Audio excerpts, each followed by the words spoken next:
Bonjour à tous et bienvenue dans cette nouvelle vidéo. Donc, une vidéo dans laquelle on va parler tout simplement des blocs de contrat. Donc, avant de commencer cette vidéo, n'oubliez pas de liker tout simplement la vidéo.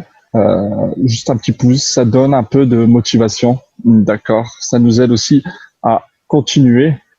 N'oubliez pas aussi de vous abonner à la chaîne et d'activer les notifications pour ne rien louper. D'accord? Donc, comme je vous le disais, aujourd'hui, petite vidéo sur les blocs de contrat. D'accord? Donc, il faut savoir qu'il y a deux types de blocs de contrat. Donc, il y a les blocs classiques et des blocs de contrat anti-stop loss ou des blocs de remise à zéro. D'accord? Donc, c'est la même chose. D'accord? Okay. Donc, on va d'abord voir qu'est-ce qu'un bloc de contrat classique, d'accord? Donc, un bloc de contrat, c'est une zone de prix, d'accord? Où les banques s'en servent tout simplement pour prendre leurs gains, d'accord? Donc, je vais vous expliquer ça sur les graphiques, d'accord? Et ensuite, on a le bloc de remise à zéro, d'accord? Donc, ça, c'est une manipulation du prix dans le but d'atteindre un maximum de liquidité, d'accord? Et tout simplement d'agir dans le sens opposé, d'accord? Donc, les grandes fluctuations que vous voyez sur les marchés, d'accord, qu'elles soient haussières ou baissières, sont tout simplement faites par les grandes institutions, d'accord? C'est pas nous, les petits traders, qui faisons bouger le marché de la sorte. C'est tout simplement les grandes institutions qui, eux, placent tout simplement des millions, voire des milliards. Et du coup, ça fait un impact sur le marché. Du coup, ça nous donne une impulsion, une très belle impulsion haussière ou baissière. D'accord? Donc, il faut savoir que pour les blocs de contrat, il y a quand même quelques précautions à prendre. D'accord? Donc, il se peut qu'il y a une invalidation possible du bloc, d'accord, mais rattrapable. Et ça, on va le voir sur les graphiques. Je vais vous expliquer ça, d'accord, sur les graphiques. Ensuite, moi, ce que je vous demanderais, c'est surtout de vous concentrer sur les blocs de contrat qui vont dans le sens de la tendance. D'accord? Ensuite, prenez donc ces blocs de contrat avec vos setups, d'accord, avec vos analyses techniques. Prenez en compte aussi les niveaux de Fibonacci, vos supports, résistances, trendline, etc. D'accord? Ne jugez pas tout simplement votre prise de position que sur un bloc de contrat. Les avantages, donc c'est purement price action, d'accord? Donc, les blocs de contrat nous permettent de détecter tout simplement les agissements de ceux qui manipulent le marché, d'accord? Donc ça, je vous l'ai dit, c'est tout simplement les grandes institutions, ok? C'est utilisable sur toutes les unités de temps, mais moi, je privilégie quand même les grandes unités de temps parce que sur du M15 ou sur du 1 heure, on a tout simplement l'habitude de voir des faux mouvements, d'accord? Et de plus, sur les grandes unités de temps, il y a plus de gains à faire et les probabilités sont plus élevées. D'accord? Donc, ça peut aussi vous permettre de vous donner tout simplement des setups à forte probabilité et ça vous empêche aussi de prendre des positions risquées. D'accord? Donc, maintenant, on va tout simplement se retrouver derrière les graphiques et je vais vous expliquer ça. Donc voilà, on se retrouve sur la paire EuroJPY, d'accord, en 4 heures. Ok. Et donc voilà, comment on repère un bloc de contrat? Tout simplement, il faut d'abord repérer une forte impulsion baissière ou haussière. D'accord? Donc ici, j'en vois une. Ici. Ici, nous avons une forte impulsion baissière. D'accord?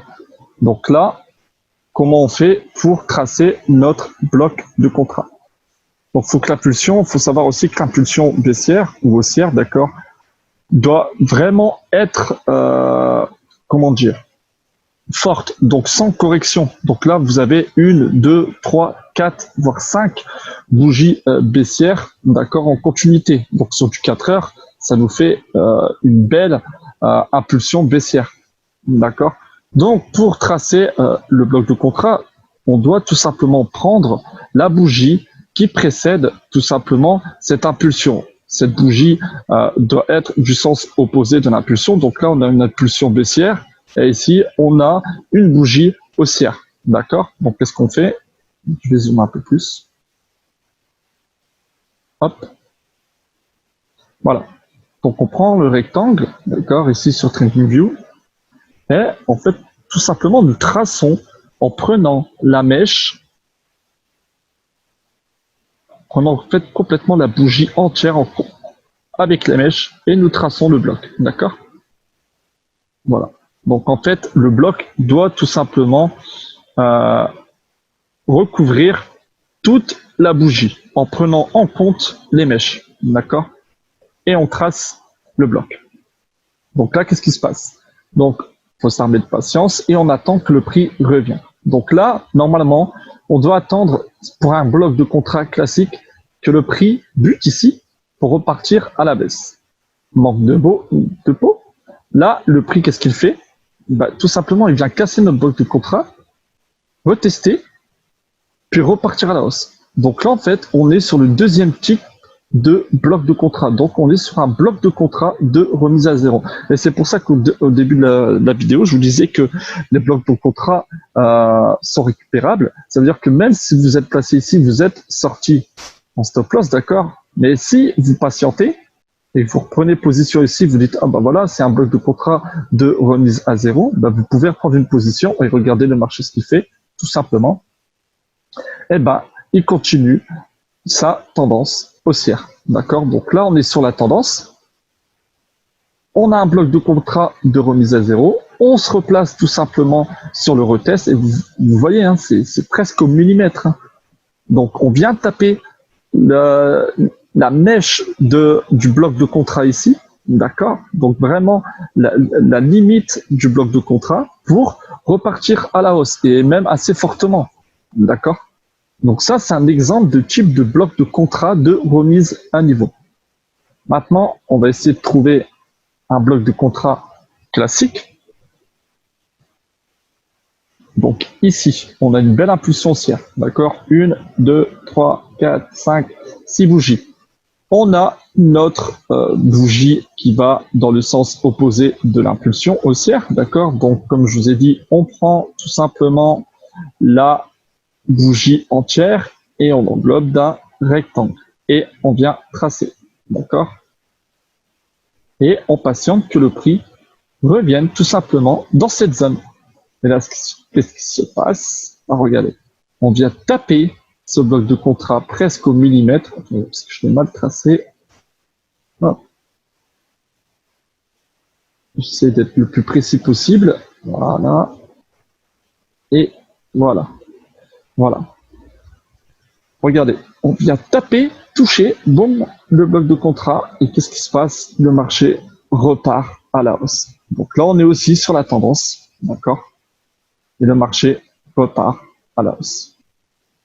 Donc là, je viens de vous montrer comment on trace le bloc de contrat, comment tout simplement on le détecte grâce à cette impulsion, d'accord? Donc, quand je parle d'impulsion, c'est qu'il ne doit pas y avoir de retracement possible. Donc, il doit y avoir au moins, sur du 4 heures, 3, 4, 5 bougies haussières ou baissières. D'accord? Regardez. Donc, ici, on a 3. Bon, là, c'est pas un bel exemple. D'accord? Mais ici, c'était un bel exemple. D'accord? Pour un bloc de contrat classique.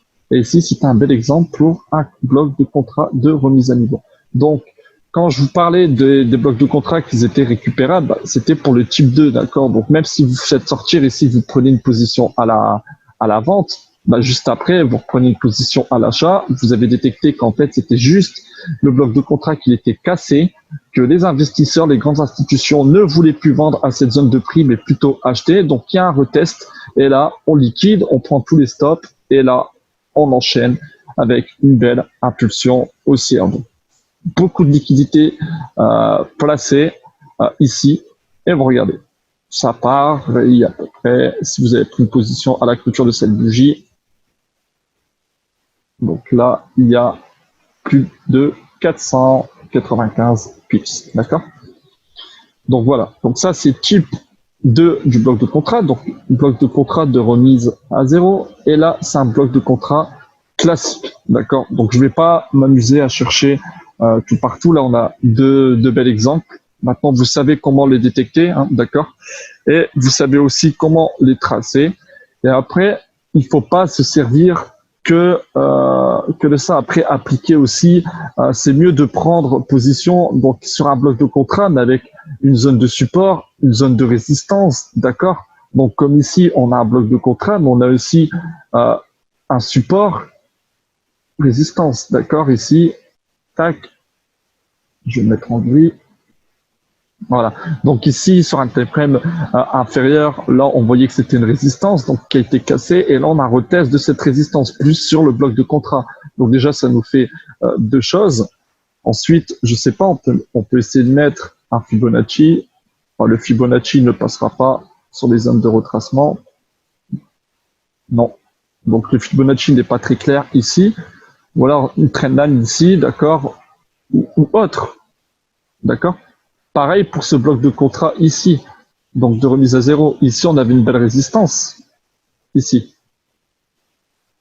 D'accord? Ici, on a une belle résistance qui a été cassée. Donc, bloc de contrat cassé, résistance cassée. On prend l'achat ici.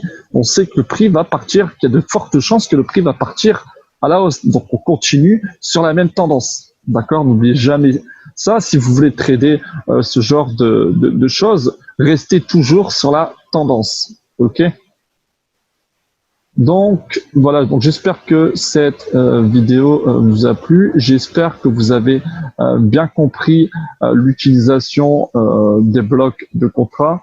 Surtout, n'hésitez pas à partager la vidéo, à liker la vidéo, abonnez-vous aussi à la chaîne et activez les notifications pour ne pas louper les prochaines vidéos.